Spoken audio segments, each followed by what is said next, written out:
Hi guys! Welcome back to my YouTube channel. So, for today's video, isi-surprise ko yung girlfriend ng kuya ko na si Ate Meg. Magbe-birthday. Nagtitinda ng balot. Anyway, magbe-birthday na siya sa Sunday. Okay, wait lang. Padaanin na muna natin siya. Anyway, mag-birthday na siya sa Sunday. May ganap ako ng Saturday. And alam ko lalabas sila ng Sunday. So, wala akong time para mabigay sa kanya itong gift na to. So, kakatapos lang ng work ko at tatakbo ko ngayon sa... Tatakbo? Hindi magkakotse. Pupunta ako ngayon sa Shang para bilhin yung Dyson na vacuum cleaner. Tapos, nagpapabili din sila mami ng gift nila for Ate Meg. Sakto, umuwi siya sa kanila ngayon dahil kukuha siya ng damit. Magtatagaytay ata sila sa birthday niya. Wait lang, so nakalimutan ko sabihin, baka magtaka kasi kayo kung bakit nga naman Dyson na vacuum cleaner ang ireregalo kay Ate Meg. Si Ate Meg, sobrang hilig niya talaga maglinis. As in, vacuum, walis tambo talaga. Hindi niya talaga pinapakawalan yun. Sobrang siyang tao. OC talaga siya pagdating sa mga pag-ayos ng gamit. Lahat, sobrang obsession niya na ang paglilinis. At meron siyang parang vacuum cleaner na parang robot, yung automatic na feeling ko sira na. Tapos lagi naming nilalait. So ngayon, bibilan ko na siya ng first ever Dyson niya na vacuum cleaner. Sana ma-appreciate. Alam ko ma-appreciate niya kasi ganung tao naman si Ate Meg. Pero I know na matutuwa siya. At excited ako sa reaction niya kapag nalaman niya na bibilan ko siya nito. And let's go. Hindi ka makita sa walang ilaw. Yeah. Ay, sa gapo. Thank you sa Jamba Juice. Cheers. Ay, thank you sa juice. Bakit? Kasi nag-sponsor. Buisit. Akala ko ba ako'y bibili? Ba't nag-shopping ka na naman ng clinic? Okay guys, so nandito pa rin kami sa Rustens. Pero umalis na kami sa Dyson. Busy lang kasi sa February pa daw dadating yung mga vacuum cleaner ng Dyson. I need it now. Okay guys, so since wala dito, nakahanap si Mommy ng nagbebenta ng Dyson. So ipapadeliver na lang sa house niya na lang sa Pasig. Kasi sa Frankfurt siya galing. So mas malapit yun din. And kausap ko na, sayang hindi ko na vlog kanina, kausap ko yung nagbebenta ng Dyson. But nakapag-deposit na ako sa kanya. Hintayin na lang natin. Yan. Ay, hindi ba ito kasama sa gagawin? Wait lang, wala na ako pagawin ng design. Hindi mo na kailangan. Okay, you choose lang. Alin lang sa dalawa.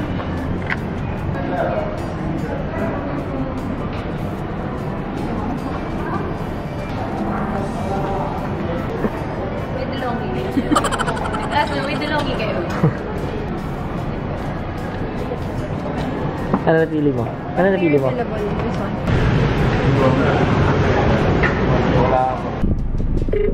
Yes.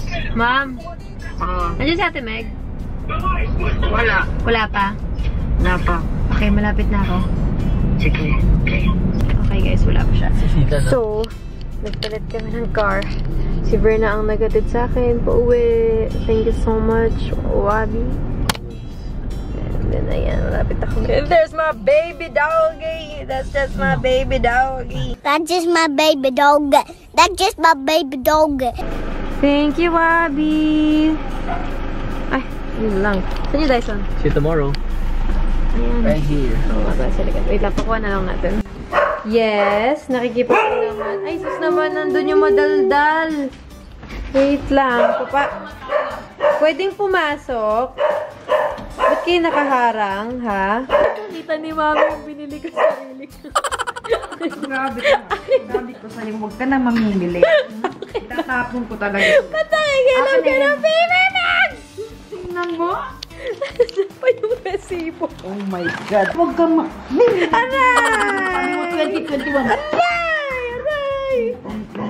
Okay guys, so nandito na ako sa room nila Kuya Robert. Nag-flash ako dahil madilim talaga dito sa room niya.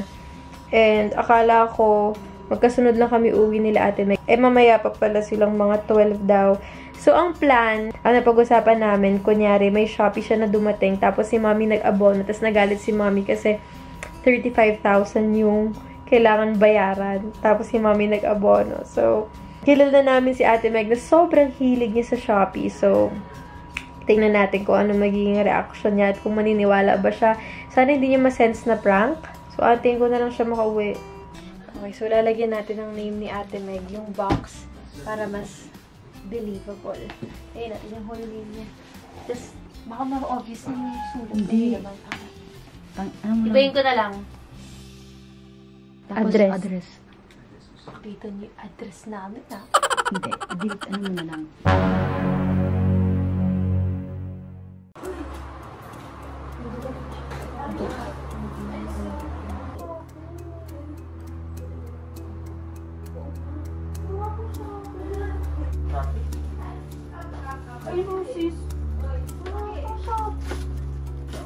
May ano yata sa'yo, di ba?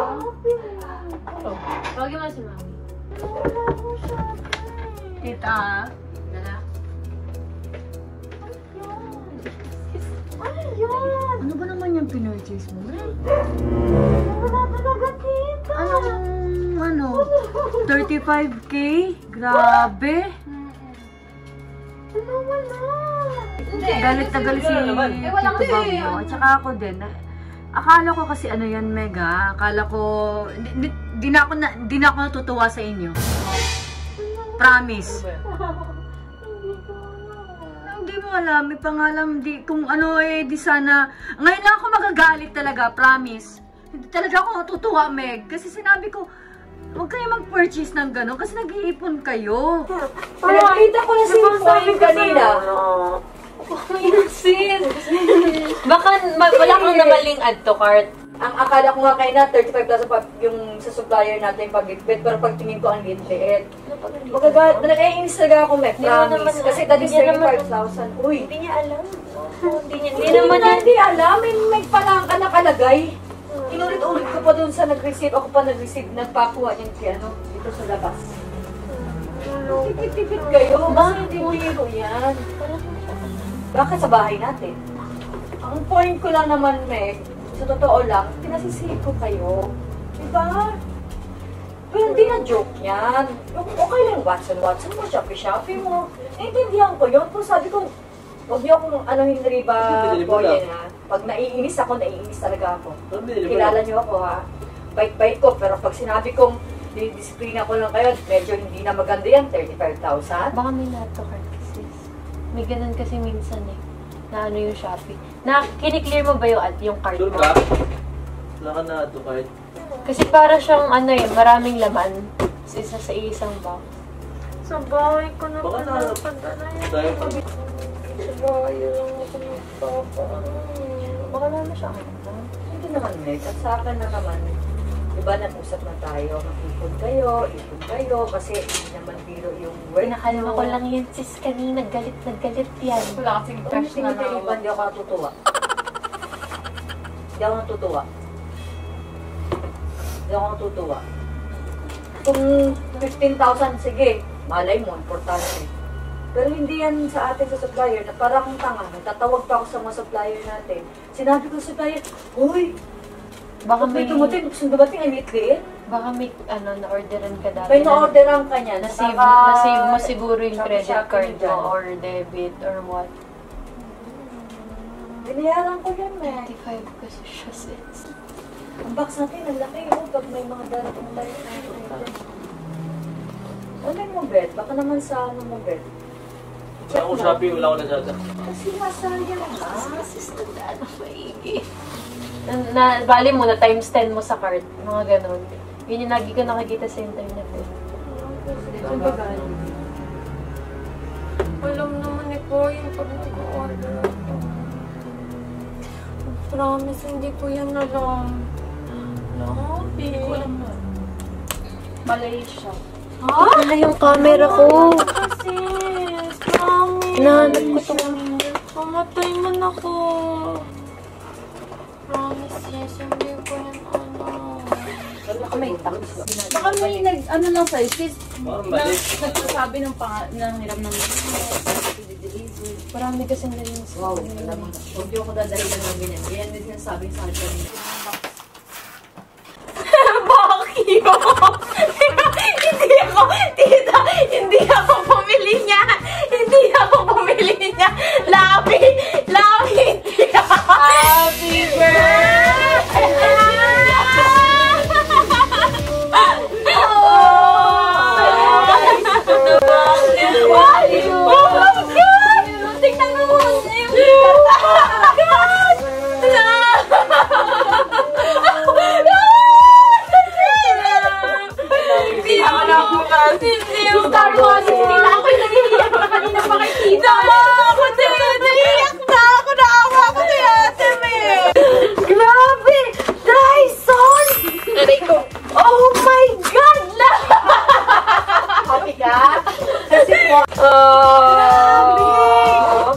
Dyson V8!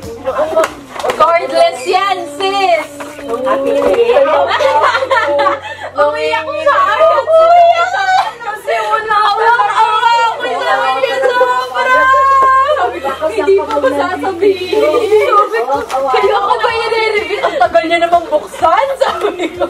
Kasi may lakad na ako Sabado, alis ka Sunday, so ngayon ko lang magbibigay. Oh my God! Ang plano kasi sirain yung walis mo. Oo, kaso bigay ni Kaba. bigay kasi ni Daddy, so baka magalit ka talaga. Ito mo muna saan nakalagay. Yung camera. So, eto.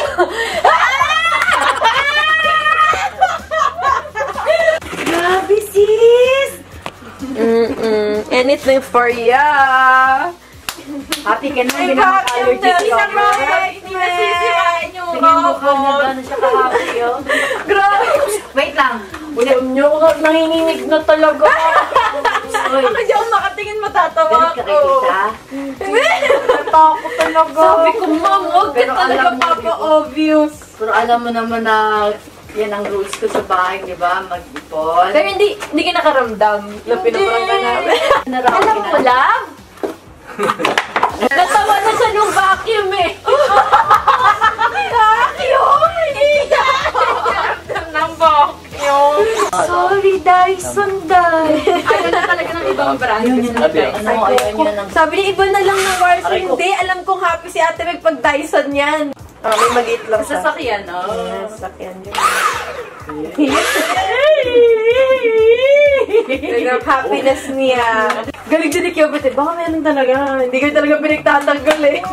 Oo, baka kasi pagalitan kami so sinabi ko na sa kanya. Hindi, bayaran ko yan. Oo, gagawin eh. Okay, so meron po tayo ditong fee kapag hiniram siya. Per hour. Ay, talaga. Pero sis, meron ganang dupe lang sa Ayun nga sa niya.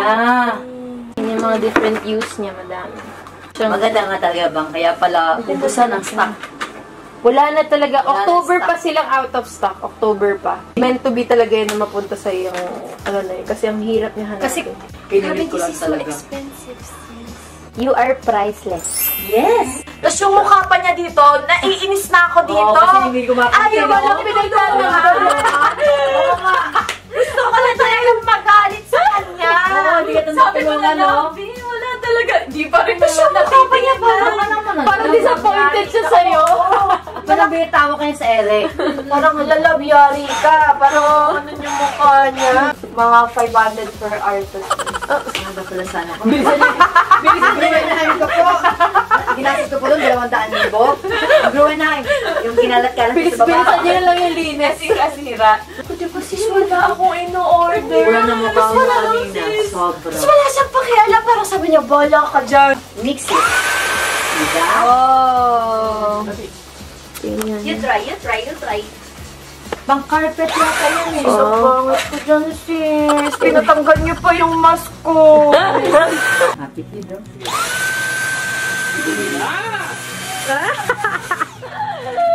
Ayan si OC, oh. Madam na madam, oh.